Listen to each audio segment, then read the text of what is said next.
லூயிஸ்வேஸ் சர்வதேச விமான நிலையத்திலிருந்து ஹவாய் தீவில் உள்ள ஹொனலுலுயி டேனியல் கே ஹினுயே சர்வதேச விமான நிலையத்திற்கு செல்ல திட்டமிடப்பட்டிருந்த UPS 2976 என்ற சரக்கு விமானம் நேற்று மாலை சுமார் 5:15 மணியளவில் புறப்பட்ட சிறிது நேரத்திலேயே விபத்துக்குள்ளானது.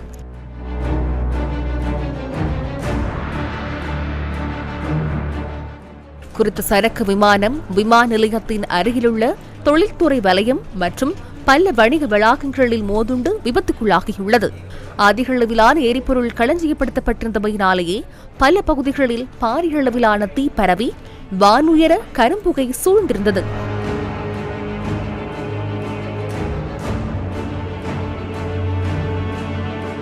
நூற்றுக்கும் மேற்பட்ட தீயணைப்பு வீரர்கள் தீயை கட்டுப்பாட்டிற்குள் கொண்டு வரும் பணியில் ஈடுபட்டிருந்தனர்.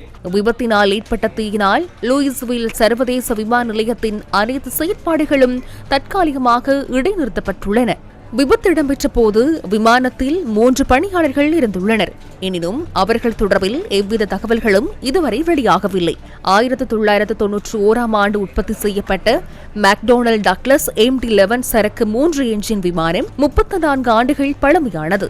இது ஒரு பாரியதொரு அசம்பாவிதமாகும் என விமான விபத்து குறித்து கெண்டகி ஆளுநர் கவலை வெளியிட்டுள்ளார்.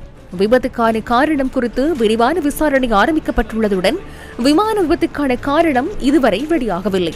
இந்த நிலையில் அமெரிக்காவில் அத்தியாவசியமற்ற தொழிலாளர்கள் அக்டோபர் 1ஆம் தேதி முதல் ஊதியமின்றி பணிக்கு சமூகம் அளிப்பார்கள் எனவும் விமான நிலைய ஊழியர்களும் ஊதியமின்றி பணிபுரிவார்கள் எனவும் அமெரிக்க ஜனாதிபதி ட்ரம்ப் அறிவித்துள்ளார்.